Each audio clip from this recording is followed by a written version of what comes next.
ಫರಿಸಾಯರು, ಶಾಸ್ತ್ರಿಗಳು, ಸದ್ದುಕಾಯರು, ಯಾಜಕರು, ಮಹಾಯಾಜಕರು, 5 ಜನರು. ಸದ್ದುಕಾಯರು, ಆಮೇಲೆ ಫರಿಸಾಯರು, ಆಮೇಲೆ ಶಾಸ್ತ್ರಿಗಳು, ಆಮೇಲೆ ಯಾಜಕರು, ಮಹಾಯಾಜಕರು. ಈ ಯಾಜಕರಿಗೆ ನೀವು ಪಂಚ ಬಟ್ಟಲು ಪಾತ್ರೆಯ ಹೊರಭಾಗವನ್ನು ಶುಚಿ ಮಾಡ್ತೀರಿ. ಹಾಗಾದ್ರೆ ಒಳಭಾಗದ ಶುಚಿ ಯಾರು ಮಾಡ್ತಾರೆ? ಹೊರಭಾಗದ ಶುಚಿಗಾಗಿ, ದೇವರನ್ನು ಮೆಚ್ಚಿಸುವುದಕ್ಕೋಸ್ಕರವಾಗಿ ಜನರು ಏನ್ ಮಾಡ್ತಾ ಇದ್ದಾರೆ? ಇವತ್ತು ಮೈಗಳಿಗೆ ಗಾಯ ಮಾಡಿಕೊಳ್ತಾರೆ, ಚಾಟಿ ಹೊಡ್ಕೊಳ್ತಾರೆ, ಈಟಿ ತಗೊಂಡು ತಿಳ್ಕೊಳ್ತಾರೆ. ಈ ವಾಕ್ಯ ಎಲ್ಲಿದೆ? ಓದಿದ್ದೀರಾ ಬೈಬಲ್ ನಲ್ಲಿ? ದೇವರನ್ನು ಒಲಿಸಿಕೊಳ್ಳುವುದಕ್ಕೆ, ದೇವರನ್ನು ಪಡ್ಕೊಳ್ಳುವುದಕ್ಕೆ ಈ ವಾಕ್ಯ ಎಲ್ಲಿದೆ ಅಂತ ಹೇಳಿದ್ರೆ 1 ಅರಸುಗಳ ಪುಸ್ತಕ 18ನೇ ಅಧ್ಯಾಯ 28-29 ನೋಡ್ತೇವೆ. ಹೋದಮ್ಮ, ಅಲ್ಲಿ ಬರೆದಿದೆ ನೋಡಿ ಒಂದು ವಾಕ್ಯ. ಅಲ್ಲಿ ಬಾಳನನ್ನು ಒಲಿಸಿಕೊಳ್ಳುವುದಕ್ಕೆ ಬಾಳನ ಭಕ್ತರು 400ಕ್ಕಿಂತ ಹೆಚ್ಚು ಜನರಿದ್ದಾರೆ. ಅಲ್ಲಿ ಯೆಹೋವ ದೇವರ ನಿಜವಾದ ಸೃಷ್ಟಿಕರ್ತನ ಭಕ್ತರು ಒಬ್ಬನೇ ನಿಂತಿದ್ದಾರೆ. ಅಲ್ಲಿ ಆ ಒಬ್ಬನೇ ಸೃಷ್ಟಿಕರ್ತನಾದ ಆ ಭಕ್ತನು ಎಲ್ಲಿಯನ್ನು ನಿಂತು ಏನ್ ಹೇಳ್ತಾ ಇದ್ದಾನೆ? ಇವತ್ತಿನ ನಿರ್ಧಾರ ಆಗ್ಬೇಕು.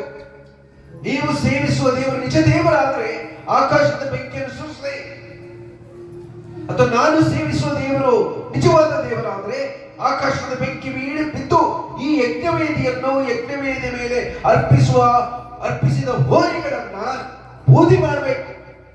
ಇದು ಅವರು ತೆಗೆದುಕೊಂಡ ತೀರ್ಮಾನ, ಆಹ್ವಾನ. 18ನೇ ಅಧ್ಯಾಯ ವಚನ 28 ನೋಡಿರಿ.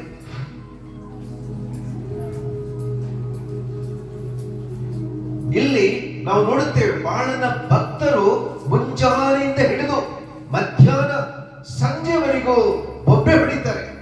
ಅವರು ಗಟ್ಟಿಯಾಗಿ ಕೂಗಿ ತಮ್ಮ ಪದ್ಧತಿಯ ಪ್ರಕಾರ ಈಟಿ ಕತ್ತಿಗಳಿಂದ ರಕ್ತ ಸುರಿಸುವಷ್ಟು ನೋಡಿ, ತಮ್ಮ ಪದ್ಧತಿಯ ಪ್ರಕಾರ ಎಲ್ಲಿವರೆಗೆ? ಬೆಳಗಿನಿಂದ ಹಿಡಿದು ಮಧ್ಯಾಹ್ನದವರೆಗೂ ಕೂಗಿ ಆಯಿತು, ಪ್ರಾರ್ಥನೆ ಮಾಡಿ ಆಯಿತು, ಧ್ಯಾನ ಮಾಡಿ ಆಯಿತು, ಉತ್ತರ ಬರಲಿಲ್ಲ, ಆಕಾಶವಾಣಿ ಆಗಲಿಲ್ಲ, ಬಾಳನು ಪ್ರಾರ್ಥನೆ ಕೇಳಲಿಲ್ಲ. ಈಗ ಒಂದು ಪದ್ಧತಿ ಇದೆ, ದೇವರನ್ನು ಒಲಿಸಿಕೊಳ್ಳೋದಕ್ಕೆ ಕೊನೆಯದೊಂದು ಪದ್ಧತಿ ಇದೆ. ಏನ ಪದ್ಧತಿ? ಈ ಉತ್ತರ ನಡೆಸಿರ್ತಾರೆ. ಈಟಿ ಕತ್ತಿಗಳಿಂದ ರಕ್ತ ಸೋರುವಷ್ಟು ಗಾಯ ಮಾಡಿಕೊಂಡರು. ನೋಡಿ, ಮನುಷ್ಯ ದೇವರನ್ನ ಒಲಿಸಿಕೊಳ್ಳುವುದಕ್ಕೆ ಏನ್ ಮಾಡ್ತಾರಂತೆ?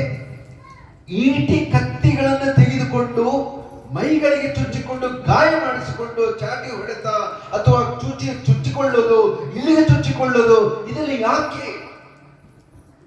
ಪದ್ಧತಿ, ದೇವರನ್ನು ಒಲಿಸಿಕೊಳ್ಳುವ ಪದ್ಧತಿ. ಲೌಕಿಕರು ಸೃಷ್ಟಿಕರ್ತನನ್ನು ಮರೆತು, ಸೃಷ್ಟಿಕರ್ತನ ಪ್ರಭುತ್ವವನ್ನು ಬಿಟ್ಟು, ಆತನು ಕೊಡುವ ಅನ್ನಪಾನಗಳನ್ನು ತೆಗೆದುಕೊಂಡು ಜೀವಿಸುತ್ತಿರುವಂತ ನಾವು, ವಸ್ತ್ರಾದಿಗಳನ್ನು ತೆಗೆದುಕೊಂಡು ಜೀವಿಸುತ್ತಿರುವಂತ ನಾವು, ಆ ಸೃಷ್ಟಿಕರ್ತನನ್ನು ಬಿಟ್ಟು ಮಾನವ ಮಾಡಿದ ಸಿದ್ಧಾಂತದ ಮೇಲೆ, ಮಾನವ ನಿರ್ಮಿತ ದೇವರುಗಳ ಮೇಲೆ, ಮಾನವ ನಿರ್ಮಿತ ಧರ್ಮದ ಮೇಲೆ ನಂಬಿಕೆ ಇಟ್ಟು ಇದನ್ನು ಮಾಡ್ತಾ ಇದ್ದಾರೆ. ಇದನ್ನು ಮಾಡಿದಾಗ ಅಲ್ಲಿ ಸಿಕ್ಕನ ದೇವರಲ್ಲಿ ಸಿಕ್ಕಲಿಲ್ಲ. ಆದ್ರೆ ಬೈಬಲ್ ಅಲ್ಲಿ ಒಂದು ಮಾತುಂಟು, ಲೋಕನ ಸುವಾರ್ತೆ 2ನೇ ಅಧ್ಯಾಯದಲ್ಲಿ ನಮ್ಮ ಸಹೋದರಿ ಓದ್ತಾರೆ, ಕೇಳಿರಿ. ಅಲ್ಲೇನಂತ ಹೇಳಿದ್ರೆ 11ನೇ ವಚನದ 10-11 ಓದುವಾಗ, ಜನರು ಭಯದ ವಾತಾವರಣದಲ್ಲಿ ಇದ್ದ ಸಂದರ್ಭ, ರೋಮ್ ಚಕ್ರವರ್ತಿಗಳ ಭಯ, ರೋಮ್ ಸಿಪಾಯಿಗಳ ಭಯ, ರೋಮ್ ಸಿಪಾಯಿಗಳು ಹಾಕುವ ಆ ಒಂದು ಟ್ಯಾಕ್ಸ್, ಅದರ ಭಯ, ಈ ಎಲ್ಲ ಭಯದ ವಾತಾವರಣದಲ್ಲಿ ಜನರು ಅಲ್ಲಲ್ಲಿ ಅಲೆಮಾರಿಗಳಂತೆ ಇದ್ದು, ಅಲ್ಲಿ ಕುರಿ ಹಿಂಡನ್ನು ಬೆಳಗಿನ ಜಾವದಲ್ಲಿ ಕುರಿ ಮೇಯಿಸಿಕೊಂಡು ಕುಳಿತ ಸಂದರ್ಭದಲ್ಲಿ ನನ್ನ ಸಹೋದರ ಸಹೋದರಿಯರೇ, ಕರ್ತನ ದೂತನು ಅವರಿಗೆ ಪ್ರತ್ಯಕ್ಷ, ಕರ್ತನ ದೊಡ್ಡ ಪ್ರಭೆ ಅವರ ಮೇಲೆ ಬರ್ತದೆ, ಬೆಳಕು. ಆ ಬೆಳಕು ನೋಡಿದಾಗ ಏನಾಯ್ತು? ಅವರಿಗೆ ದಿಗ್ಭ್ರಮೆ ಉಂಟಾಯಿತು, ಭಯ ಉಂಟಾಯಿತು, ಒಬ್ಬರಿಗೊಬ್ಬರು ಹೆದರಿ ನಡುಗಿದರು. ಆದ್ರೆ ಅವರಿಗೊಂದು ಧೈರ್ಯದ, ಆಧರಣೆಯ ಒಂದು ಶುಭ ಸಂದೇಶ ಅಲ್ಲಿ ಬರ್ತದೆ. ಓದ್ತಾರೆ, ಕೇಳಿರಿ. ಆ ದೂತನು ಅವರಿಗೆ ಹೆದರಬೇಡಿರಿ, ಕೇಳಿರಿ, ಜನರಿಗೆಲ್ಲ ಮಹಾ ಸಂತೋಷವನ್ನುಂಟು ಮಾಡುವ ಶುಭ ಸಮಾಚಾರವನ್ನು ನಿಮಗೆ ತಿಳಿಸುತ್ತೇವೆ. ಸಹೋದರ ಸಹೋದರಿಯರೇ, ದ ಗ್ರೇಟ್ ಜಾಯ್, ಮಹಾ ಸಂತೋಷವನ್ನುಂಟು ಸಹೋದರ ಸಹೋದರಿ, ಮನುಷ್ಯರಿಗೆ ಇವತ್ತಿರೋ ದೊಡ್ಡ ಕೊರತೆಗಳೇನಂತ ಹೇಳಿದ್ರೆ ಶಾಂತಿ ಇಲ್ಲ, ಸಮಾಧಾನ ಇಲ್ಲ, ಸಂತೋಷ ಇಲ್ಲ, ಸಂತೃಪ್ತಿ ಇಲ್ಲ, ಆರೋಗ್ಯ ಇಲ್ಲ, ಇದ್ದದ್ರಲ್ಲಿ ಆಶೀರ್ವಾದ ಇಲ್ಲ, ಎಲ್ಲ ಸೋರಿ ಹೋಗ್ತಾ ಇದೆ. ಕಾರಣ ಏನು ನನ್ನ ಸಹೋದರ ಸಹೋದರಿಯರೇ? ನಾವು ನಮ್ಮ ಜ್ಞಾನದ ಮೇಲೆ, ನಮ್ಮ ಬುದ್ಧಿ ಮೇಲೆ, ನಮ್ಮ ಸ್ವನೀತಿ ಮೇಲೆ, ನಮ್ಮ ಸ್ವಬಲದ ಮೇಲೆ ನಂಬಿಕೆ ಇಟ್ಟುಕೊಂಡು ಮಾನವ ಸಿದ್ಧಾಂತಗಳನ್ನ ನಾವು ನಂಬಿಕೊಂಡು ಹೋಗ್ತಾ ಇದ್ದೇವೆ. ದೇವರ ಸಿದ್ಧಾಂತಗಳನ್ನು ಬಿಟ್ಟಿದ್ದೇವೆ. ದೇವರು ಕೊಟ್ಟಂತ ಕಟ್ಟಳೆಗಳನ್ನು ನಿಬಂಧನೆ, ಸರಳವಾದ ನಂಬಿಕೆಯನ್ನು ಬಿಟ್ಟಿದ್ದೇವೆ. ಬಹಳಷ್ಟು ವ್ರತಗಳನ್ನ, ಉಪವಾಸ ವ್ರತಗಳನ್ನ, ದಾನ ಧರ್ಮಗಳನ್ನ, ಪುಣ್ಯಕ್ಷೇತ್ರಗಳನ್ನ, ಇದನ್ನೆಲ್ಲ ನಾವು ಸಂಧಿಸ್ತೇವೆ. ನನ್ನ ಸಹೋದರ ಸಹೋದರಿಯರೇ, ಒಬ್ಬ ಅಜ್ಜಿ, ಪ್ರಾಯಸ್ಥ ಒಂದು ಅಜ್ಜಿ ಕೂತ್ಕೊಂಡು ನೀವು ಕೇಳಿರ್ಬೋದು ಈ ಸ್ಟೋರಿನ. ಒಂದು ಅಜ್ಜಿ ಒಂದು ಯವನಸ್ಥ ಹುಡುಗನಿಗೆ ಹೇಳ್ತಂತೆ, ಅಜ್ಜಿ ನಾನು ತೀರ್ಥಯಾತ್ರೆಗೆ ಹೋಗ್ಬಿಡ್ತೇನೆ, ಪರಿಶುದ್ಧ ಹೊಳೆಗಳು ಹರಿಯುವ ಜಾಗಕ್ಕೆ ಹೋಗ್ಬಿಡ್ತೇನೆ ನಾನು ಅಂತ ಹೇಳಿದಾಗ, ನೋಡು ಮಗ, ನನಗೆ ಹಾಗಲಕಾಯಿ ಪಲ್ಯ ಇಷ್ಟ, ಆದ್ರೆ ಅದು ಕಹಿ ಇದೆ, ಅದು ತಿನ್ಲಿಕ್ಕೆ ನನಗೆ ಸಾಧ್ಯ ಇಲ್ಲ. ಇದು ಕೈ ಯಾವ ಪಾಪ ಮಾಡಿತ್ತು? ಇದು ವಿಷದಿಂದ ತುಂಬಿದೆ. ಯಾವುದು? ಹಾಗಲಕಾಯಿಯಲ್ಲಿ ಯಾವ್ದರಿಂದ ತುಂಬಿದೆ? ವಿಷದಿಂದ ತುಂಬಿದೆ. ಆದ್ರೆ ಯಾವ ಪಾಪ ಮಾಡಿದೆ ಗೊತ್ತಿಲ್ಲ. ಈ ವಿಷ ಹೋಗುವ ಹಾಗೆ ನೀನು ಹೋದ ಪುಣ್ಯಕ್ಷೇತ್ರದಲ್ಲಿ ಹೊಳೆಯುವ ಹರಿ ನದಿಯಲ್ಲಿ ಅದನ್ನು ಮುಳುಗಿಸಿತಾಪ ಅಂತ ಹೇಳಿದಾಗ, ಆ ಪಾಪ ಹುಡುಗ ಯವನಸ್ಥ ಹೋಗಿ ಎಲ್ಲ ಮಾಡಿಕೊಂಡು ಮನುಷ್ಯಗೆ ಕೊಟ್ಟ. ಆದ್ರೆ ಏನಿತ್ತು? ಕಹಿ ಹೋಗಿರ್ಲಿಲ್ಲ, ವಿಷ ಹೋಗಿರ್ಲಿಲ್ಲ. ಹಾಗಿರುವಾಗ ನನ್ನ ಸಹೋದರ ಸಹೋದರಿಯರೇ, ನಮ್ಮೊಳಗೆ ತುಂಬಿರುವ ವಿಷ, ನಮ್ಮೊಳಗೆ ತುಂಬಿರುವ ಪಾಪದ ಕೊಂಡಿ, ಅದನ್ನು ನಾವು ಹೊರಗೆ ಹಾಕಬೇಕಾದ್ರೆ ಅದು ಯಾವ ನದಿಗಳಿಂದಲೂ ಸಾಧ್ಯ ಇಲ್ಲ, ಯಾವ ದಾನ ಧರ್ಮದಿಂದಲೂ ಸಾಧ್ಯ ಇಲ್ಲ, ಯಾವ ಪುಣ್ಯ ಕ್ರಿಯೆಗಳಿಂದಲೂ ಸಾಧ್ಯ ಇಲ್ಲ. ಅದು ನಾವು ಪಡುವ ಪಶ್ಚಾತ್ತಾಪ, ನಮ್ಮನ್ನು ಕ್ಷಮಿಸುವುದಕ್ಕೆ ಬಂದಂತ ಯೇಸು ಕ್ರಿಸ್ತನು. ಇಲ್ಲೊಂದು ವಚನ ಇದೆ ನೋಡಿರಿ, ನಾನು 3 ಸಂಗತಿಗಳನ್ನು ಹೇಳಲಿಕ್ಕೆ ಬಯಸ್ತೇನೆ. ಲೂಕನ ಸುವಾರ್ತೆ ಹಾಗೆ ಇಟ್ಕೊಳ್ರಿ ಅದನ್ನ. ಈಗ ಪಾಸ್ಟರ್ ಆಗ ಒಂದು ವಚನ ಓದಿಸಿದ್ರು, ಏನಂತ ಹೇಳಿದ್ರೆ ಅದು ಮತ್ತಾಯ ಸುವಾರ್ತೆ 1ನೇ ಅಧ್ಯಾಯದಲ್ಲಿ ಪಾಸ್ಟರ್ ಓದಿಸಿದ್ರು. ಅಲ್ಲಿ 21ನೇ ಒಂದು ವಚನವಿದೆ. ಅಲ್ಲಿ ಆ 21ನೇ ವಚನ ನೋಡಿಕೊಳ್ಳಿರಿ, ಓದಿಕೊಳ್ಳಿರಿ. 21ನೇ ವಚನ ಓದಮ್ಮ. ಮತ್ತಾಯ ಸುವಾರ್ತೆ. ಆಕೆಯು ಒಬ್ಬ ಮಗನನ್ನು ಹಡೆಯುವಳು, ನೀನು ಆತನಿಗೆ ಯೇಸು ಎಂದು ಹೆಸರಿಡಬೇಕು. ಯಾಕೆಂದರೆ ಆತನೇ ತನ್ನ ಜನರನ್ನು ಅವರ ಪಾಪಗಳಿಂದ ಬಿಡಿಸಿ ಕಾಯುವವನು ಎಂಬುದೇ. ನೋಡಿ, ಇದು ದೇವರ ವಾಕ್ಯ. ಆತನು ತನ್ನ ಜನರನ್ನು ಅವರ ಪಾಪಗಳಿಂದ ಬಿಡಿಸಿ ಕಾಯುವವನು. ಪಾಪದಿಂದ ಬಿಡಿಸುತ್ತಾನೆ, ಪಾಪಕ್ಕೊಳಗಾಗದಂತೆ ಕಾಯುತ್ತಾನೆ, ಮತ್ತು ಪಾಪವನ್ನು ಮಾಡದಂತ ಹಾಗೆ ಕಾಪಾಡುತ್ತಾನೆ. ಆದ್ರೆ ಇದು ಯಾವಾಗ? ನಾವು ಆತನ ಕೈಗೆ ಒಪ್ಪಿಸಿಕೊಟ್ಟಾಗ, ಆತನ ಮಾರ್ಗದಲ್ಲಿ ನಾವು ನಡ್ಕೊಳ್ಳುವಾಗ, ವಾಕ್ಯಕ್ಕೆ ಅನುಗುಣವಾಗಿ ಬದುಕಿದಾಗ ಮಾತ್ರ ದೇವರು ಈ ಕಾರ್ಯ ಮಾಡುತ್ತಾನೆ. ಹಾಗಾದ್ರೆ ಇಲ್ಲಿ ಯೇಸು ಅನ್ನುವ ಹೆಸರಿನಲ್ಲಿ ಇರುವಂತಹ ಸಾರಾಂಶ ಒಂದೇ ಮಾತಿನಲ್ಲಿ ಹೇಳೋದಾದ್ರೆ, Jesus is the saviour of the world and main. Amen. ಹಾಗಾದ್ರೆ ಒಂದೇ ಒಂದು ಮಾತಿನಲ್ಲಿ ಹೇಳಬೇಕಾದ್ರೆ, ಯೇಸು ಈ ಲೋಕಕ್ಕೆ ಮೊಟ್ಟ ಮೊದಲನೇದಾಗಿ ಶರೀರಧಾರಿಯಾಗಿ ಪ್ರಕಟವಾದದ್ದು, ನರೋದ್ಧಾರವಾಗಿ ಆತನು ಪ್ರತ್ಯಕ್ಷವಾದದ್ದು ಯಾರಾಗಿ? ರಕ್ಷಕನಾಗಿ, ದ ಸೇವಿಯರ್, ರಕ್ಷಕನಾಗಿ. ಹಾಗಾದ್ರೆ ಮೊದಲನೇ ಸಾರಿ ಆತನು ರಕ್ಷಕನಾಗಿ ಬಂದ. ಆದ್ರೆ ರಕ್ಷಕನಾಗಿ ಬಂದಂತ ವಿಷಯದಲ್ಲಿ ಸಹೋದರಿಗೆ ಓದುವಂತ ಆ ಸಂದೇಶ ಕೇಳಿ ಲೂಕನ ಸುವಾರ್ತೆಯಲ್ಲಿ ಏನಂದ್ರೆ, ಹೆದರಬೇಡಿರಿ, ಕೇಳಿರಿ, ಜನರಿಗೆ ಮಹಾ ಸಂತೋಷವನ್ನುಂಟು ಮಾಡುವ ಶುಭ ಸಮಾಚಾರವನ್ನು ನಿಮಗೆ ತಿಳಿಸುತ್ತೇವೆ. ಈಗ ಹೋದಮ್ಮ. ಅದೇನೆಂದರೆ ಲೂಕನ ಸುವಾರ್ತೆ 2ನೇ ಅಧ್ಯಾಯ 11. ಅದೇನೆಂದರೆ ಈ ಹೊತ್ತೆ ನಿಮಗೋಸ್ಕರ ದಾವೀದನ ಊರಿನಲ್ಲಿ ಒಬ್ಬ ರಕ್ಷಕನು ಹುಟ್ಟಿದ್ದಾನೆ. ಈ ಹೊತ್ತೆ ಎನ್ನುವ ವಾಕ್ಯ ಗಮನಿಸಿರಿ. ಇದು ಆಲ್ವೇಸ್ ಪ್ರೆಸೆಂಟ್ ಟೆನ್ಸ್. ಇದು ತ್ರಿಕಾಲದಲ್ಲಿ ಇದು ಪ್ರಸ್ತುತ ಅಥವಾ ಇದು ವರ್ತಮಾನ ಕಾಲಕ್ಕೆ ಅನ್ವಯವಾಗುವ ವಾಕ್ಯ. ಇದು ಪಾಸ್ಟ್ ಟೆನ್ಸ್ ಅಲ್ಲ, ಫ್ಯೂಚರ್ ಟೆನ್ಸ್ ಅಲ್ಲ, ಪ್ರೆಸೆಂಟ್. ಈ ಹೊತ್ತೆ ನಿಮಗೋಸ್ಕರ, ನನಗೋಸ್ಕರ, ಲೋಕಕ್ಕೋಸ್ಕರ ಒಬ್ಬ ರಕ್ಷಕನು ಹುಟ್ಟಿದ್ದಾನೆ. ಈ ಹೊತ್ತೆ ಅರ್ಥ ಇವತ್ತೊಂದು ಮಗು ಹುಟ್ಟುತ್ತದೆ ಅಂತ ಆದ್ರೆ ಆ ಮಗುವಿಗೋಸ್ಕರ ಈ ರಕ್ಷಕನು ಹುಟ್ಟಿದ್ದಾನೆ. ಆ ಮಗುವಿನ ಪಾಪ ಕ್ಷಮಾಪಣೆಗೋಸ್ಕರ ಈ ರಕ್ಷಕನು ಹುಟ್ಟಿದ್ದಾನೆ. ನಾಳೆ ಒಂದು ಮಗು ಹುಟ್ಟುತ್ತದೆ.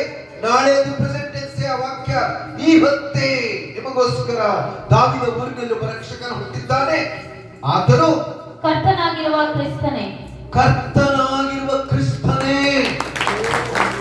ಕ್ರಿಸ್ತನೇನು ನನ್ನ ಸಹೋದರ ಸಹೋದರಿಯರೇ? ಅನಾಯಿಂಟೆಡ್ ಒನ್, ಅಭಿಷಿಕ್ತನು, ಅನಾಯಿಂಟೆಡ್ ಒನ್, ಕರ್ತನು, ಒಡೆಯನು, ಸೃಷ್ಟಿಯ ಒಡೆಯನು, ನನ್ನ ನಿಮ್ಮ ಒಡೆಯನು ಮನುಷ್ಯನಾಗಿ ಮೊದಲನೇ ಸಾರಿ ಆಸ್ ಎ ಸೇವಿಯರ್ ರಕ್ಷಕನಾಗಿ ಆತನು ಬಂದನು.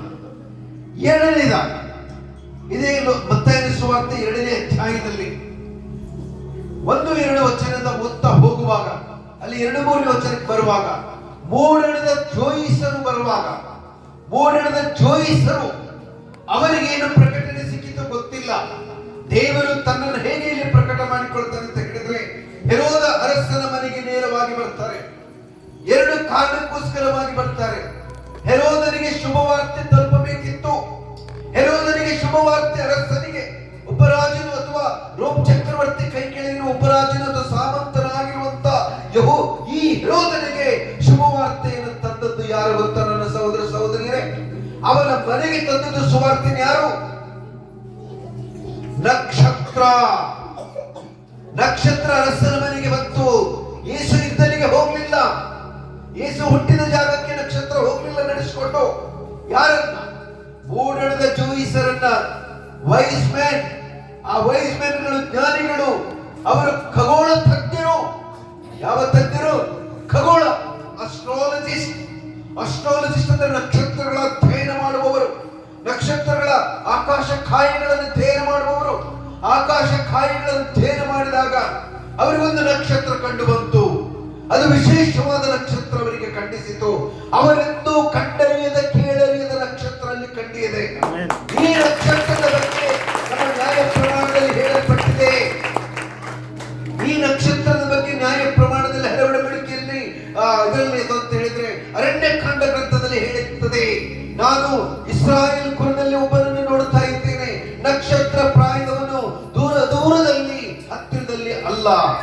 ಹಾಗಾದ್ರೆ ಹಳವಳಿಕೆ ಕಾಲದಲ್ಲಿ ಬಿಸಿ ಬಿಫೋರ್ ಕ್ರೈಸ್ಟ್, ಯೇಸು ಕ್ರಿಸ್ತನು ಬರುವುದಕ್ಕಿಂತ ಮುಂಚಿನ ಕಾಲವನ್ನ ಕ್ರಿಸ್ತ ಪೂರ್ವ ಅಂತ ಹೇಳಿದ ಆ ಸಂದರ್ಭದಲ್ಲಿ ಈ ರಕ್ಷಕನು ಆ ಒಂದು ಹುಟ್ಟುವಂತ ಸಂದರ್ಭದಲ್ಲಿ ವಿಶೇಷ ನಕ್ಷತ್ರವು ಪೂರ್ಣ ದೇಶದಲ್ಲಿ ಪ್ರತ್ಯಕ್ಷವಾದಾಗ ಆ ಪೂರ್ಣದ ಜೋಯಿಸರು ಮೂವರು ಯೇಸು ಕ್ರಿಸ್ತನ ವ್ಯಕ್ತಿತ್ವವನ್ನು, ಯೇಸು ಕ್ರಿಸ್ತನ ಪ್ರಭುತ್ವವನ್ನು ಸೂಚಿಸುವ 3 ಕಾಣಿಕೆಗಳನ್ನು ತೆಗೆದುಕೊಂಡು ಆ ನಕ್ಷತ್ರವನ್ನು ಹಿಂಬಾಲಿಸ್ತಾ ಬರ್ತಾರೆ ನನ್ನ ಸಹೋದರ ಸಹೋದರಿ. ಆ ನಕ್ಷತ್ರವು ಎಲ್ಲಿಗೆ ಕೊಂಡೊಯ್ದವರನ್ನು? ಹೆರೋದನ ಅರಸನ ಮನೆಗೆ. ಇವರ ತಲೆಯಲ್ಲಿದ್ದೇನು ಆಲೋಚನೆ? ಅರಸನಾಗಿ ಹುಟ್ಟಬೇಕಾದವನು ಅರಸನ ಮನೆಯಲ್ಲಿ ಹುಟ್ಟುತ್ತಾನೆ ಹೊರತು ಗೋದಲಿಯಲ್ಲ. ಎಲ್ಲಿ ಅಲ್ಲ ಯೇಸು ಅರಸನ ಹುಟ್ಟದೆಲ್ಲಿ? ಅರಸನ ಮನೆಯಲ್ಲಿ, ಅರಮನೆಯಲ್ಲಿ. ಹಾಗಾದ್ರೆ ಈ ವೈಸ್ ಮ್ಯಾನ್ಗಳ ಜ್ಞಾನದಲ್ಲಿ ಏನ್ ತಿಳುವಳಿಕೆ ಬಂದಿತ್ತು? ಹಾಗಾದ್ರೆ ಈ ಯಹೂದಿಗಳ ಅರಸ ಹುಟ್ಟಿದ್ದು ಈತನು ಹೆರೋದನ ಮನೆಯಲ್ಲಿ ಇರಬೇಕಂತ ನೆನೆಸಿಕೊಂಡು ಅವರ ನೆನೆಸುವಿಕೆಯಂತೆಯೇ ಈ ನಕ್ಷತ್ರವು ಅವರನ್ನಲ್ಲಿಗೆ ಕೊಂಡೊಯ್ತು. ಕಾರಣ ಏನಂತ ಹೇಳಿದ್ರೆ, ಆ ಅರಸನಿಗೆ ಲೋಕ ರಕ್ಷಕನು ರಾಜಾದಿರಾಜನು ಉದಯಿಸಿದ್ದಾನೆ ಎನ್ನುವುದು ಅವರಿಗೆ ಗೊತ್ತಾಗಬೇಕಾಗಿತ್ತು ಪ್ರಿಯರೇ. ಹಾಗಾದ್ರೆ ನಕ್ಷತ್ರವು ಶುಭ ಸಂದೇಶವನ್ನ ಅರಸನ ಮನೆಗೆ ಕೊಂಡೊಯ್ತು. ಹಾಗೆ ಹುತ್ತಿರ ಬಂದ ಇದು ಅಲ್ಲಿ ಈ 3 ಜನ, ಈ ವೈಸ್ ಮ್ಯಾನ್ಗಳು ಅಥವಾ ಪಂಡಿತರು, ಇವರು ಜೋಯಿಸರು ಬಂದು ಕೇಳ್ತಾರೆ, ಯಹೂದ್ಯರ ಅರಸನಾಗಿ ಹುಟ್ಟಿದವನು ಎಲ್ಲಿದ್ದಾನೆ? ಯಹೂದ್ಯರ ಅರಸನಾಗಿ ಹುಟ್ಟಿದವನು ಎಲ್ಲಿದ್ದಾನೆ? ನಾವು ಆತನಿಗೆ ಅಡ್ಡ ಬೀಳುವುದಕ್ಕೆ ಬಂದೆವು, ಆತನಿಗೆ ಕಾಣಿಕೆಗಳನ್ನು ಕೊಡುವುದಕ್ಕೆ ಬಂದೆವು, ಆತನಿಗೆ ನಾವು ಕಪ್ಪ ಕಾಣಿಕೆಗಳನ್ನು ಕೊಡಲಿಕ್ಕೆ ಬಂದಿದ್ದೇವೆ.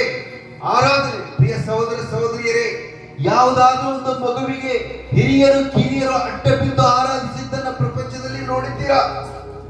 ಪ್ರಪಂಚದಲ್ಲಿ ಕಾಣಲಿಲ್ಲ. ನಮ್ಮ ಜಗದ್ರಕ್ಷಕನಾದಂತ ಯೇಸು ಕ್ರಿಸ್ತನ ಮಗುವಾಗಿದ್ದಾಗಲೂ ಜ್ಞಾನಿಗಳಿಂದ ಆರಾಧನೆಯನ್ನು ಹೊಂದಿದ್ದಾನೆ, ಜ್ಞಾನಿಗಳಿಂದ ಆರಾಧನೆಯನ್ನು ಹೊಂದಿದ್ದಾನೆ, ತಜ್ಞರಿಂದ ಆರಾಧನೆ ಹೊಂದಿದ್ದಾನೆ, ಸೈಂಟಿಸ್ಟ್ ಗಳಿಂದ ಆರಾಧನೆ ಹೊಂದಿದ್ದಾನೆ. ಇವರು ಸೈಂಟಿಸ್ಟ್ಗಳು, ಈ 3 ಜನರು ಪಂಡಿತರು, ಇವರು ಬಂದು ಅಡ್ಡ ಬೀಳುತ್ತಾರೆ. ಹಾಗಾದ್ರೆ ಯಹೂದ್ಯರ ಅರಸನಾಗಿ ಹುಟ್ಟಬೇಕಾದವನು ಎಲ್ಲಿ ಅಂತ ಕೇಳಿದ ಹೇಳಿದಾಗ, ಶಾಸ್ತ್ರಿಗಳನ್ನು ಕರೆದು ಹೆರೋದನು ವಿವರಿಸಿದಾಗ, ವಿವರಣೆ ಕೇಳಿದಾಗ, ಈತನು ಅಂದ್ರೆ ಯಹೂದಿಗಳ ಅರಸನು, ಯೇಸು ಅನಾಯಿಂಟೆಡ್ ಒನ್, ಕ್ರಿಸ್ತನು ಹುಟ್ಟಬೇಕಾದ ಸ್ಥಳ ಎಲ್ಲಿ? ಹುಟ್ಟಬೇಕಾದ ಸ್ಥಳ ಎಲ್ಲಿ? ಗಮನಿಸ್ತಾರೆ, ಗೋದಲಿಯಲ್ಲಿ. ನಮ್ಮ ಸಹೋದರ ಹೇಳ್ತಾರೆ ಗೋದಲಿಯಲ್ಲಿ ಅಂತ ಸ್ಥಳ. ಓಕೆ, ಗೋದಲಿ ನಿಜ, ನಾನು ತಪ್ಪು ಅಂತ ಹೇಳೋದಿಲ್ಲ, ಕರೆಕ್ಟ್ ಹೇಳಿದರೆ. ಆದರೆ ಏಫ್ರಾತದ ಬೆತ್ಲೆಹೇಮಿನಲ್ಲಿ ಲೋಕರಕ್ಷಕರು ಹುಟ್ಟುವುದರ ಬಗ್ಗೆ, ಇಡೀ ಇಸ್ರೇಲ್ ಮನುಕುಲವನ್ನು, ಜಗತ್ತನ್ನು ಆಳುವಂತ ರಕ್ಷಕರು ಹುಟ್ಟುತ್ತಾನೆ ಎಂಬುದನ್ನ ಮೀಕನ ಗ್ರಂಥದ 5ನೇ ಅಧ್ಯಾಯದ 2ನೇ ವಚನದಲ್ಲಿ ನಾವು ನೋಡ್ತೇವೆ ಪ್ರಿಯರೇ. ಏಫ್ರಾತದ ಬೆತ್ಲೆಹೇಮಿನಲ್ಲಿ ನಮ್ಮ ರಕ್ಷಕನು ಉದಯಿಸ್ತಾನೆ. ಹಾಗಾದ್ರೆ ಈ ಸೃಷ್ಟಿಕರ್ತನಿಗೆ ಸಹೋದರಿ ಒಂದು ಪ್ರಾರ್ಥನೆ ಮಾಡುವ ಒಂದು ಶಬ್ದ ಹೇಳಿದ್ರು, ನೆನಪುಟ್ಟ ಏನ್ ಶಬ್ದ ಅದು ಅಂತ? ಆಕಾಶವು ನನಗೆ ಸಿಂಹಾಸನವು, ಭೂಮಿ ನನಗೆ ಪಾದಪೀಠ. ನೀವು ನನಗೆ ಇನ್ನೆಂತ ಮನೆಯನ್ನು ಕಟ್ಟಿಕೊಡುತ್ತೀರಿ? ನನ್ನ ವಿಶ್ರಾಂತಿಗೆ ತಕ್ಕ ಸ್ಥಳ ಇಂಥದ್ದಾಗಿರಬೇಕು. ಇವುಗಳನ್ನೆಲ್ಲ ನನ್ನ ಕೈಯೇ ನಿರ್ಮಿಸಿತಲ್ಲ, ಹೌದು ನನ್ನ ಕೈಯಿಂದಲೇ ಉಂಟಾದವಲ್ಲ. ನಾನು ಕಟಾಕ್ಷಿಸುವವನು ಎಂತವನೆಂದರೆ ದೀನನು, ಮನಮುರಿದವನು, ನನ್ನ ಮಾತಿಗೆ ಭಯಪಡುವವನು ಆಗಿರುವವನೇ. ಸಹೋದರಿಯರೇ, ಸಹೋದರರೇ, ನಿಮಗೆ ದೇವರ ಕಟಾಕ್ಷವು ಬೇಕೋ? ಅಲ್ಲಿ 3 ಸಂಗತಿಗಳಿದೆ, ನೋಡಿಕೊಳ್ಳಿರಿ. ನಾನು ಕಟಾಕ್ಷಿಸುವನು ಎಂತವನೆಂದರೆ ದೀನನು, ಮನಮುರಿದವನು, ನನ್ನ ಮಾತಿಗೆ ಭಯಪಡುವವನು. ದೇವರ ವಾಕ್ಯಕ್ಕೆ ಭಯಪಡುವವರನ್ನ ದೇವರು ಕಟಾಕ್ಷಿಸುತ್ತಾನೆ. ನಿಜವಾಗಿಯೂ ಸತ್ಯ, 100ಕ್ಕೆ 100,000 ಸತ್ಯ ಇದು ಪ್ರಿಯ ಸಹೋದರ ಸಹೋದರಿಯರೇ. ಲೂಕನ ಸುವಾರ್ತೆ 2ನೇ ಅಧ್ಯಾಯಕ್ಕೆ ನಾವು ಹೋಗುವಾಗ ಇದನ್ನು ಹಾಗೆ ಇಟ್ಕೊಳ್ಳಿ ಸಿಸ್ಟರ್, ಇನ್ನೊಂದು ಅರಸನ ಬಗ್ಗೆ ಹೇಳಿದ್ದಾನೆ. ಹಾಗಾದ್ರೆ ಅಲ್ಲಿ 10ನೇ 11ನೇ ವಚನ ಓದ್ತಾರೆ ಸಹೋದರಿ, ಈಗ ಕೇಳಿರಿ. ಅದೇನೆಂದರೆ, ಈ ಹೊತ್ತು ನಿಮಗೋಸ್ಕರ ದಾವೀದಿನ ಊರಿನಲ್ಲಿ ಒಬ್ಬ ರಕ್ಷಕನು ಹುಟ್ಟಿದ್ದಾನೆ. ಆತನು ಕರ್ತನಾಗಿರುವ ಕ್ರಿಸ್ತನೇ. ಆತನು ನಿಮಗೆ ಗೊತ್ತುಂಟಾಗುವುದಕ್ಕೆ ಗುರುತೇನೆಂದರೆ, ಬಟ್ಟೆಯಿಂದ ಸುತ್ತಿರುವ